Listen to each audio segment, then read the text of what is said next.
Le son n'est pas celui d'un coup de poing, mais un bruit sourd et pénétrant, comme si quelque chose venait de se rompre à l'intérieur du champion. Le sourire confiant de Mohamed Ali s'efface en une fraction de seconde, remplacé par une expression de pur choc. Ses yeux s'écarquillent. L'air est chassé de ses poumons dans un halètement audible qui déchire le silence électrique du dojo. Le corps colossal de 97 kilos, sculpture de puissance invaincue, se plie involontairement. Ses genoux cèdent. Il s'effondre, non pas avec la lenteur d'un homme fatigué, mais avec la soudaineté d'un système qui vient d'être éteint. 3 secondes plus tôt, la scène était un tableau de confiance absolue. Mohamed Ali, le champion du monde des poids lourds, se tenait immobile, les pieds parallèles, la garde complètement basse. Il exposait délibérément son torse comme une cible, un sourire suffisant adressé à son entraîneur, Angelo Dundee. Face à lui, Bruce Lee, plus petit de 35 kilos, approchait avec un calme presque méditatif. Son expression était neutre, ses yeux fixés sur un point précis sous le sternum du géant. La tension dans le dojo de Chinatown était palpable, les 8 témoins retenant leur souffle dans l'attente de la démonstration annoncée. Lee mesure la distance, sa main ouverte effleurant presque la poitrine d'Ali, puis il la rétracte. Le silence devient total. Pendant une seconde, rien ne bouge. Puis, le corps de Lee se contracte dans un mouvement presque imperceptible. Il n'y a aucun élan, aucune préparation visible. Une vibration fulgurante parcourt son corps, de son pied arrière jusqu'à son poing fermé. Le coup parcourt les 8 cm de distance dans une explosion de vitesse plus ressentie que vue. L'impact est une libération d'énergie pure, une onde de choc concentrée sur une surface minuscule, conçue non pour briser, mais pour pénétrer. L'effet est instantané et dévastateur. Alors que le corps d'Ali commence sa chute, Angelo Dundee et Larry Holmes se précipitent pour le soutenir, l'empêchant de heurter le plancher en bois verni. Les 8 observateurs sont figés, leurs visages marqués par une incrédulité totale. L'acteur James Coburn a la bouche grande ouverte, incapable de traiter la scène. Bruce Lee, lui, n'a pas changé d'expression. Il a simplement fait un pas en arrière, observant le résultat de son action avec la distance d'un scientifique analysant une expérience. L'aura d'invincibilité du plus grand boxeur du monde venait de se dissoudre en moins de 3 secondes.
La contrainte la plus critique est la distance.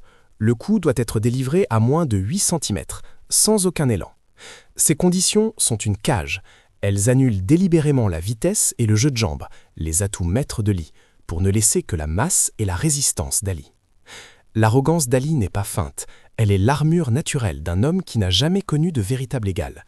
Du haut de son mètre 91 et de ses 97 kilos de muscles sculptés pour le combat, il observe Lee avec une condescendance amusée.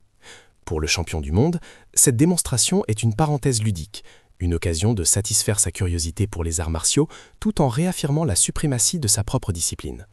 Il ne ressent aucune menace, aucune appréhension. Dans son esprit, la physique est une loi immuable, la force brute et la masse l'emportent toujours. Il est invulnérable, et cet homme plus petit ne changera rien à cette certitude. À l'opposé du spectre, Bruce Lee est un océan de calme. Ses 62 kilos sont une concentration de puissance latente, chaque fibre musculaire étant le fruit d'une discipline quasi monastique. Vêtu simplement, pieds nus sur le bois froid, il n'est pas l'acteur, mais le philosophe. Son ego est absent de l'équation. Ce qui est en jeu est bien plus grand, la validation de son art, le Jeet Kune Do. Un échec ici, devant le plus grand combattant du monde, réduirait son héritage à une simple chorégraphie de cinéma. C'est l'opportunité unique de prouver que ses principes sur la biomécanique transcendent la force conventionnelle. Le risque est total. L'attention est amplifiée par le cercle silencieux des 8 témoins. Chaque camp a ses fidèles. Angelo Dundee et Larry Holmes forment la garde rapprochée d'Ali, leur visage mêlant scepticisme et protection. Pour Lee, Dan Inosanto, Taki Kimura et l'acteur James Coburn sont des disciples dont le souffle est suspendu à l'issue de cette épreuve. 2 journalistes, tenus au secret, ajoutent un poids historique à la scène. Dans ce huis clos, les réputations sont sur la balance. Un faux pas de Lee et sa philosophie est discréditée. Une fissure dans l'armure d'Ali, même en privé, et son aura d'invincibilité sera à jamais ternie pour ceux qui sont présents. Le défi, tel que proposé par Mohamed Ali lui-même, n'est pas un combat, mais une démonstration de physique pure, une équation conçue pour prouver une conclusion évidente. Les règles sont établies avec une clarté glaciale, chaque clause agissant comme un barreau de cage enfermant la technique de Lee. La première condition est absolue. Ali restera parfaitement immobile, les pieds parallèles, la garde complètement baissée. Il offre son torse comme une cible statique, un mur de briques humaines. C'est un geste d'une arrogance suprême, qui annule d'emblée le jeu de jambes légendaire de Lee, sa capacité à créer des angles et à générer de la vitesse par le mouvement. La deuxième règle resserre encore l'étau. Bruce Lee n'a droit qu'à un seul coup, une seule et unique tentative pour faire ses preuves.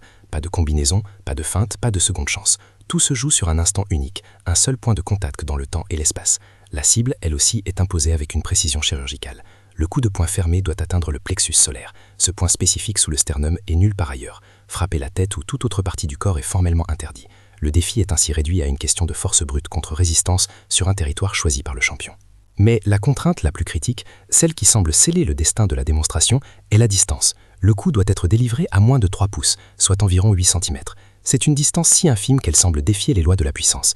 Elle est spécifiquement choisie pour annuler tout élan, toute possibilité de faire basculer le bras ou de pivoter le corps pour accumuler de l'énergie cinétique. Lee doit générer une force dévastatrice à partir d'une position quasi statique. C'est une négation de tout ce que la boxe enseigne sur la génération de la puissance, un problème apparemment insoluble. Ainsi, la scène est prête pour une conclusion qui semble déjà écrite.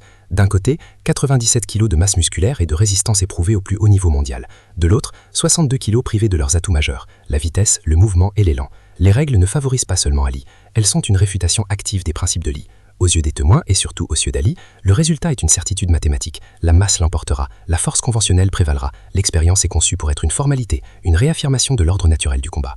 Mohamed Ali se met en position, un sourire suffisant flottant sur ses lèvres, un clin d'eau silencieux adressé à son entraîneur Angelo Dundee. Il est un monument de certitude, le torse offert comme une invitation au défi. Face à lui, Bruce Lee s'avance, son visage une toile neutre, ses yeux ne quittent pas un point précis sous le sternum des champions.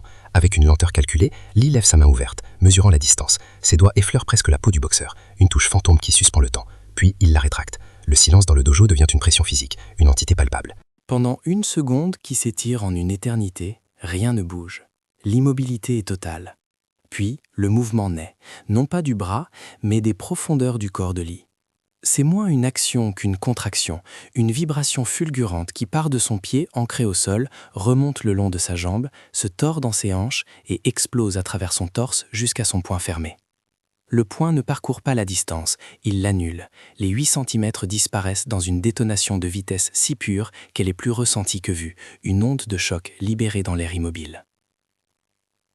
L'impact n'est pas un claquement sec, mais un sourd, mat et pénétrant, comme si une corde interne venait de se rompre à l'intérieur d'Ali. Le sourire du champion ne s'efface pas, il se brise. Ses yeux s'écarquillent, le masque de confiance remplacé par une expression de choc pur, une incrédulité douloureuse. L'air est violemment expulsé de ses poumons dans un halètement rauque qui déchire le silence. Son torse massif se plie sur lui-même, une charnière involontaire.